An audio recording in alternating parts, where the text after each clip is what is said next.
Hello guys, welcome back to the channel and welcome back to elite wrestling. Guys sorry कल कोई video नहीं आया, जबकि मैंने कल वीडियो तैयार कर रखा था लेकिन मैं अपलोड करना ही भूल गया क्योंकि मैं काफी बिजी चल रहा था। लेकिन आपको कल की रैम्पेज शो की रिव्यू वीडियो कल सुबह हमारे चैनल पर देखने को मिल जाएगी। लेकिन आज इस वीडियो के अंदर हम इस वीक हुए कोलिजन शो के बारे में बात करने वाले हैं और गाइज हम जानेंगे कि इस वीक के कोलिजन शो पर क्या हुआ और हमें इस वीक के कोलिजन शो पर कौन कौन सी चीजें देखने को मिली है। इसलिए ये सब बातें जानने के लिए ये वीडियो एकदम आखिर तक जरूर देखना। और गाइज ऐसे ही AEW से रिलेटेड हर एक न्यूज रूमर और अपडेट और AEW के हर एक शो का रिव्यू पाने के लिए हमारे चैनल को सब्सक्राइब करना मत भूलना। पर अब ज्यादा देर न लगाते हुए चलिए ये वीडियो शुरू करते हैं और करते इस वीक हुए कोलिजन शो का रिव्यू और जानते हैं कि इस वीक के कोलिजन शो पर क्या क्या हुआ। तो गाइज इस वीक के कोलिजन शो की शुरुआत एडी किंगस्टन के ट्रिपल क्राउन चैंपियनशिप मैच से हुई, जहां पर एडी किंगस्टन अपनी चैंपियनशिप ब्रायन कीथ खिलाफ डिफेंड कर रहे थे, जो कि AEW के अंदर एक लोकल स्टार ही है। पर इस मैच के अंदर एडी किंगस्टन के इमोशंस का इस्तेमाल कर ब्रायन कीथ ने एडी को काफी बार चिढ़ाया और इस चीज से एडी काफी गुस्सा हो रहे थे। और ऐसे में ही ब्रायन कीथ एडी किंगस्टन पर काफी तगड़ा अटैक कर रहे थे, जिस स्ट्रेटेजी के चलते हमें ब्रायन कीथ इस मैच के अंदर काफी देर तक डोमिनेट करते हुए दिखाई दिए। पर वो कुछ भी कर ले एडी को नहीं हरा पा रहे थे। लेकिन आखिरकार एडी ने भी इस मैच के अंदर अपना कमबैक किया और ब्रायन कीथ पर एक के बाद एक लगातार 2 बार अपना फिनिश लगाकर उन्हें पिन कर एडी किंगस्टन ने ये मैच जीत लिया है, जहां पर ब्रायन कीथ ने एडी किंगस्टन को काफी बढ़िया टक्कर दी थी। और ये मैच खत्म होने के बाद टोनी शिवा ने रिंग के अंदर आकर एडी किंगस्टन और ब्रायन कीथ दोनों का ही इंटरव्यू लेना चाहते थे। लेकिन यहीं पर बात करते हुए एडी ने कहा कि यहाँ पर टोनी शिवा ने एडी किंगस्टन का नहीं बल्कि ब्रायन कीथ का इंटरव्यू ले, क्योंकि उन्होंने काफी अच्छी तरीके से फाइट किया है। और ये सुनकर जब टोनी खान ब्रायन कीथ का इंटरव्यू लेने के लिए गए तो यहाँ पर टोनी खान ने ब्रायन कीथ को एक काफी बड़ी न्यूज बताई कि फाइनली AEW ने ब्रायन कीथ को अपने कंपनी के अंदर साइन कर लिया है और वो ऑल एलीट हो चुके हैं, जहां पर हमें ब्रायन कीथ के लिए भी ग्राफिक देखने को मिला है। यानी कि फाइनली AEW ने ये ऑफिशियली रिवील कर दिया है कि ब्रायन कीथ ने भी कंपनी ज्वाइन कर ली है, जो देखकर ब्रायन कीथ तो काफी खुश थे और एडी किंगस्टन भी यहाँ पर ब्रायन कीथ को काफी सपोर्ट कर रहे थे। लेकिन इतने में हमने देखा कि यहाँ पर ब्रायन आ गए, क्योंकि शो पर आगे उनका मैच होने वाला था। और यहीं पर रिंग के अंदर आकर ब्रायन ने डायरेक्टली ब्रायन कीथ को कांग्रेचुलेट किया और फिर एक बार डेनियल ब्रायन ने एडी किंगस्टन की तरफ मुड़कर भी नहीं देखा, जो देखकर आप समझ सकते हैं कि ब्रायन का एडी किंगस्टन को डिसरिस्पेक्ट करना ये स्टोरी काफी बड़ी चल रही है। पर देखना पड़ेगा कि इसका पे ऑफ कैसे होता है। पर इसके बाद ब्रायन के मैच से पहले हमें जॉन मॉक्सली का एक बैकस्टेज सेगमेंट देखने को मिला, जहां पर बात करते हुए जॉन मॉक्सली ने कहा कि जॉन मॉक्सली AEW कंपनी के लिए काफी रिस्पेक्ट करते हैं। पर CMLL के स्टार्स ने लास्ट वीक AEW के शोज पर आकर जॉन मॉक्सली पर अटैक कर दिया है, जहां पर एक तरीके से CMLL ने AEW कंपनी को इन्वेट कर रख दिया है। और अब जॉन मॉक्सली CMLL स्टार्स को नहीं छोड़ने वाले। जो बात यहाँ पर जॉन मॉक्सली ने कही तो देखने के लिए मजा आएगा कि आगे चलते हुए मॉक्सली CMLL स्टार्स के साथ क्या करते हैं। लेकिन इसके बाद में शो पर CMLL के ही स्टार हेट्रेस हीरो एक 1-on-1 मैच के अंदर ब्रायन डेनियल्सन को फेस करते हुए दिखाई दिए। और गाइस हेट्रेस हीरो CMLL कंपनी के काफी जबरदस्त टेक्निकल रेसलर है, इसलिए हमें इस मैच के अंदर शुरुआत में ही ब्रायन और हेट्रेस हीरो इनके बीच में काफी शानदार टेक्निकल रेसलिंग देखने को मिली, जहां पर मैं फिर एक बार ब्रायन को वही टेक्निकल रेसलिंग के अंदर टक्कर देता हुआ दिखाई दिया। और ये देखकर ब्रायन ने इस मैच के अंदर अपनी स्ट्रेटेजी चेंज कर ली और वो स्ट्राइकिंग्स और हाई फ्लाइंग मूव्स लगाने लगे। पर हेट्रेस हीरो इसके अंदर भी काफी चालाक निकले और उन्होंने ब्रायन पर स्ट्राइकिंग्स और हाई फ्लाइंग डिपार्टमेंट के अंदर भी काफी तगड़ा अटैक करना स्टार्ट कर दिया, जहां पर ब्रायन सिर्फ किस तरीके से इस मैच के अंदर बने हुए थे। और यहाँ पर पूरा का पूरा क्राउड भी सरप्राइजिंगली हेट्रेस हीरो के लिए चीयर कर रहा था। लेकिन यहीं पर हमने देखा कि हेट्रेस हीरो के इसी हाई फ्लाइंग मूव्स के बीच में जब उन्होंने फिर एक बार ब्रायन पर टेक्निकल ऑफेंस के जरिए अपना फिनिशर लगाने की कोशिश की तो इसे ब्रायन ने एक रोल अप पिन के अंदर कन्वर्ट कर लिया और यहाँ पर ब्रायन ने हेट्रेस हीरो को हरा दिया है, जहां पर ब्रायन किस तरीके से मैच जीत पाए हैं। लेकिन ब्रायन के मैच जीतते ही फिर एक बार हेट्रेस हीरो ने ब्रायन पर अटैक करना स्टार्ट कर दिया, जो देखकर ब्रायन को बचाने के लिए यहाँ पर क्लूडियो कैस्नोली आ गए और उन्हें देखकर हेट्रेस हीरो यहाँ से भाग गए। तो देखना पड़ेगा कि आगे चलती हुई स्टोरी किस तरीके से वर्क करती है,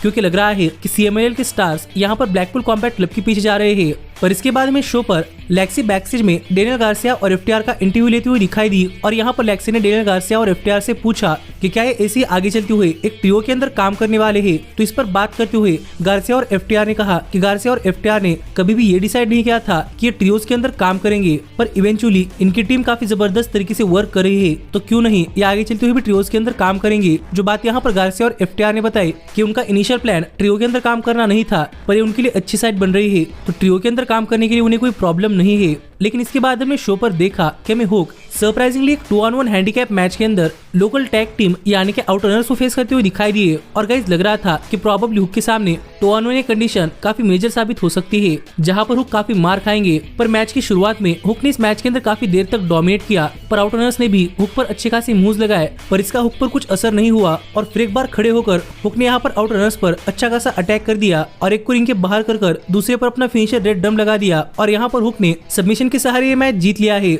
जहाँ पर हुक तो काफी डोमिनेंट दिखाई दे रहे हैं, तो देखना पड़ेगा कि आगे उनके साथ क्या होता है। लेकिन इसके बाद में कोलियन शो पर टोनी शिवानी मार्क ब्रिस्को को बुलाते हुए दिखाई दिए और यहाँ पर मार्क ब्रिस्को का इंटरव्यू लेते हुए टोनी शिवानी ने मार्क ब्रिस्को से पूछा कि मार्क ब्रिस्को अब AEW कंपनी के अंदर आगे और क्या करने वाले हैं। जहाँ पर बात करते हुए मार्क ब्रिस्को ने कहा कि मार्क ब्रिस्को के लिए पहला साल उनके लिए काफी स्ट्रगल से भरा हो रहा है। उनके ब्रदर उन्हें छोड़कर चले गए, लेकिन दूसरी बात ये कि उन्हें पहली बार अपने लाइफ के अंदर सिंगल्स रेसलर बनकर कम्पीट करना पड़ा है, जो उनके लिए काफी टफ चैलेंज रहा है। पर जैसे मार्क ब्रिस्को ने हाउस ऑफ ब्लैक को ओवरकम किया है, वैसे मार्क ब्रिस्को हर एक चीज के अंदर डोमिनेट करने वाले हैं। जो बात यहाँ पर मार्क ब्रिस्को कर ही रहे थे, कितने में हमने देखा कि टाइटनट्रॉन स्क्रीन पर हाउस ऑफ ब्लैक आ गया और यहाँ पर मार्क ब्रिस्को से बात करते हुए हाउस ऑफ ब्लैक ने कहा कि मार्क ब्रिस्को ने हाउस ऑफ ब्लैक को एक मैच के अंदर हराने के लिए मदद की है। तो मार्क ब्रिस्को ये ना समझे कि मार्क ब्रिस्को काफी स्ट्रांग हो चुके हैं, क्योंकि अगर हाउस ऑफ ब्लैक चाहे तो मार्क ब्रिस्को को यूं ही मिटा सकता है। जो बात यहाँ पर हाउस ऑफ ब्लैक ने कही और लग रहा था कि हाउस ऑफ ब्लैक कैसे कहती वो रिंग के अंदर आ सकता है, पर हाउस ऑफ ब्लैक यहाँ पर नहीं आया। तो देखना पड़ेगा कि आगे स्टोरी किस तरीके से वर्क करती है।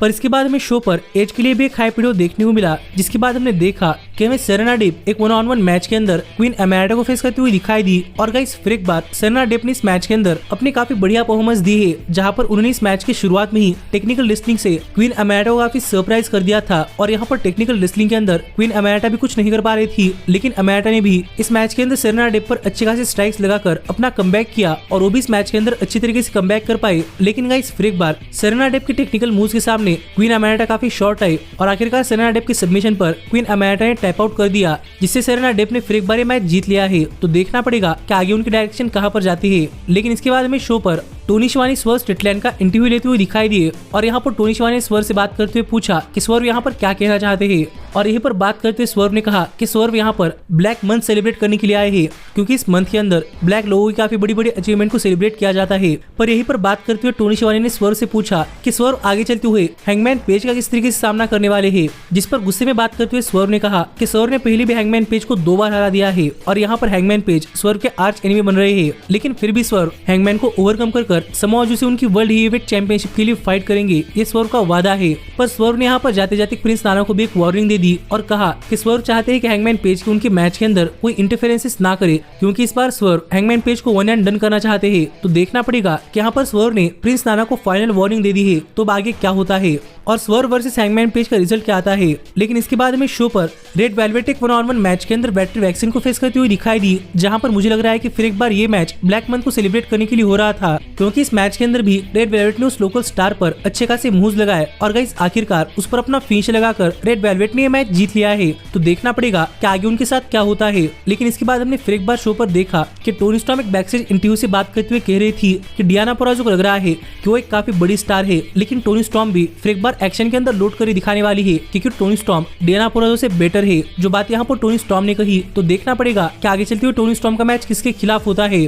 पर इस सब के बाद फाइनली यहाँ पर टाइम हो चुका था कोलिजन शो के मेन इवेंट का, जहाँ पर मेन इवेंट के अंदर क्रिश्चियन केज, निक वेन और लुचासोरस एक 6-मैन टैग टीम मैच के अंदर गार्सिया और FTR को फेस करते हुए दिखाई दे रहे थे। जहाँ पर ये मैच करवाने के पीछे का मेन रीजन क्या था ये तो मुझे भी नहीं पता, लेकिन गाइस फिर एक बार कोलिजन शो के मेन इवेंट के अंदर ये मैच एक काफी जबरदस्त मैच रहा है, जहाँ पर गार्सिया ने इस मैच की शुरुआत में काफी मार खाया, लेकिन जैसे ही FTR को टैग मिला वैसे ही FTR ने इस मैच के अंदर आकर इस मैच का रुख ही बदल दिया और इस मैच के अंदर अपने अच्छे खासी मूव्स लगाए। पर अकेले लुचासोरस भी FTR को रोकने के लिए कामयाब हो रहे थे, जो देखकर सभी ने एक टाइम के लिए इस मैच के अंदर अपने अपने अच्छे खासी मूव्स लगाना स्टार्ट कर दिया, जो इस मैच का एक काफी जबरदस्त पॉइंट था। और फिर एक बार यहाँ पर निक वेन भी इतने सब बड़े बड़े स्टार्स के अंदर रसल करते हुए काफी जबरदस्त सुपरस्टार दिखाई दे रहे थे और इस मैच के अंदर दिस इज ऑसम और फाइट फॉरएवर के भी चैंट्स हो रहे थे। तो जरा आप समझ सकते हैं कि मैच कितना जबरदस्त होगा। और आज के FTR ऐसा कोई मैच नहीं दे रही जिसे कि हम बोरिंग कहेंगे। पर इसी मैच के आखिर में हमने देखा कि क्रिश्चियन केज ने गार्सिया को टॉप रोप से धक्का दे दिया, जहां पर निक वेन ने इसे अपने फिनिशर के अंदर कन्वर्ट कर लिया, पर फिर भी यहाँ पर गार्सिया किक आउट कर पाए, जो देखकर निक वेन काफी फ्रस्ट्रेट हो रहे थे। लेकिन ऐसे में ही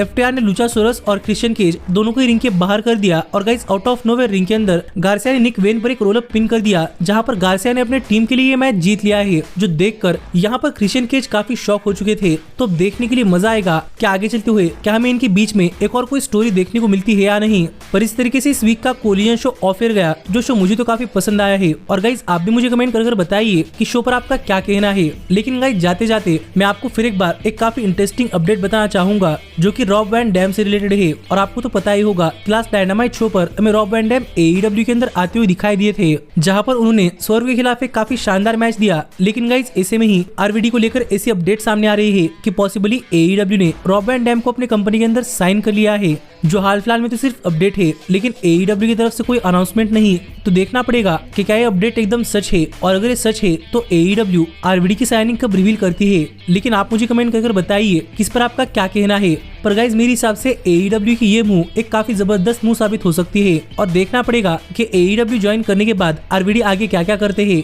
पर आप ऐसे ही AEW से रिलेटेड हर एक न्यूज, रूमर और अपडेट और AEW के हर एक शो का रिव्यू पाने के लिए हमारे चैनल को सब्सक्राइब करना मत भूलना। लेकिन अब मैं मिलता हूँ आपसे अगली वीडियो के अंदर, पर तब तक stay healthy, stay happy and keep watching elite wrestling. Hey, did you like that video? Click the screen for more. And where do you think you're going? Check out our official merchandise page and to support the entire cast. And thanks so much for being the elite. The elite, the elite. What, Nick, you're not going to sing it all with me this time?